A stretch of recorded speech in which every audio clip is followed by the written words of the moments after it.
Welcome back, guys, to our level up series. Let us see one more question of our level up series.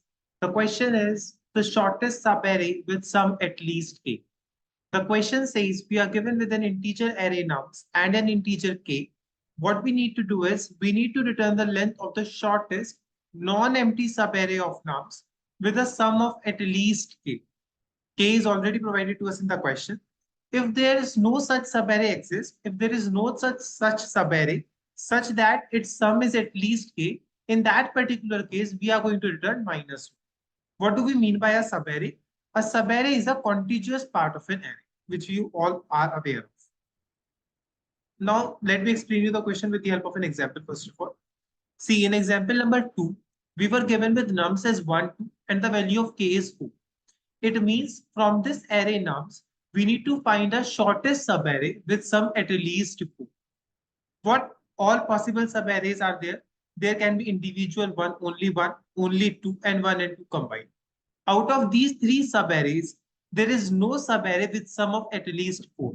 So we are going to return minus 1. In example number 3, the nums was given to us as 2, minus 1, and 2. The value of k was given to us as 3.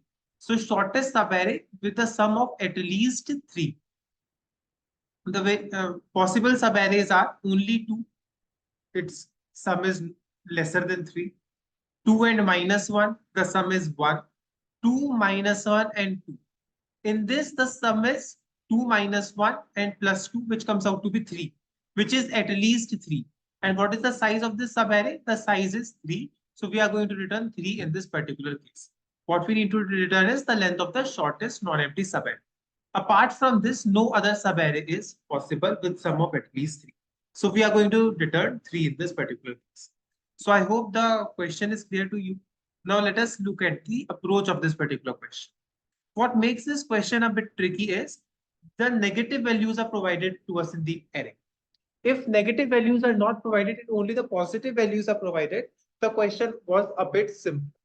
But in this case, the negative values are provided, which makes this question a bit tricky. So now let us see the approach of this particular question. What we are going to do, first of all, we are going to create one vector of nums in which we are going to store the prefix sum. What do I mean by prefix sum? Prefix sum means, let me explain you. Suppose for the index 0, I want the prefix sum. So for index 0, it will be 1. For index 1, the prefix sum is going to be sum of all the elements from index 0 till that particular index. So for index 1, it is going to be 1 plus 2, which comes out to be 3. So prefix sum, we are going to maintain one vector nums in which we are going to store the prefix sum. Then I have applied the for loop. For it, first of all, I have initialized some variables in n equals to a dot size, in which I have stored the size of my a vector.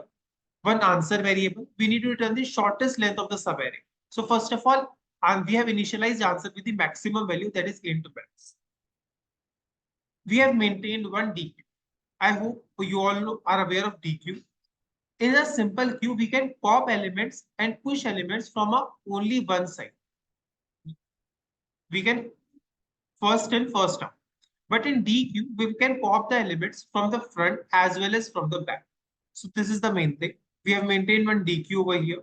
We have applied one for loop for int I equals to 0, I less than I plus plus. This, if I is greater than 0, nums at the index of I equals to nums at the index of I minus 1 plus a at the index of I. This is helping us to maintain the prefix sum.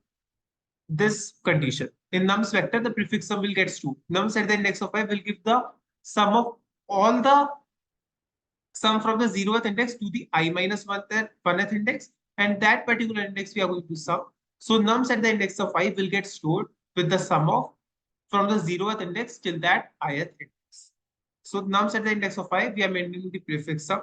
If that sum is greater than or equal to k, it means we have an array with us. We have a subarray with us with sum of at least k. So we can update our answer. Answer equals to min of answer comma a plus 1. Why min? Because we need to return the shortest length of the subarray. Then now see the min. Now there are chances such that we can decrease the length of our subarray.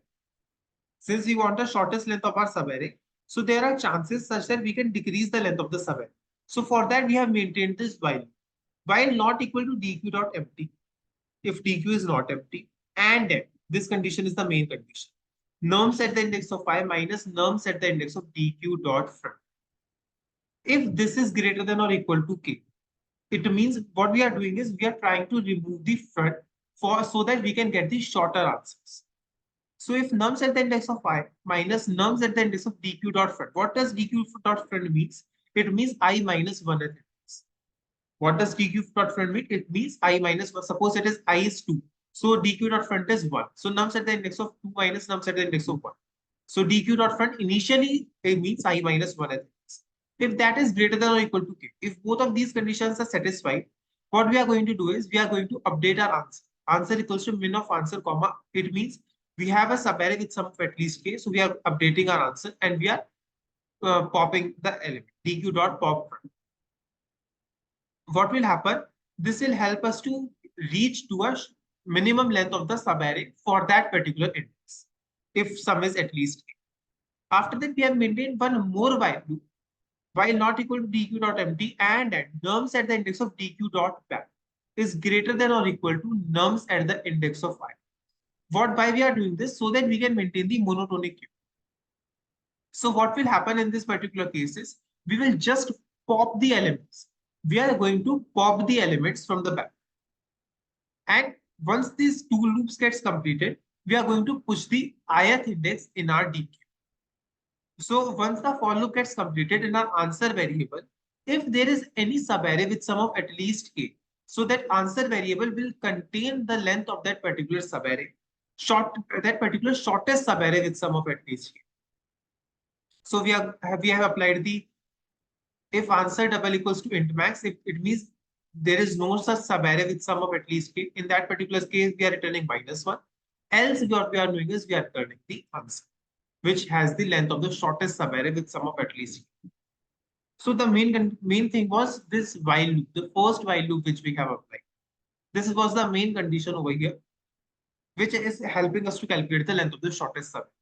So I hope the question is clear to you all. In case the question is clear, don't forget to subscribe to our channel and share it with your friends. Thank you.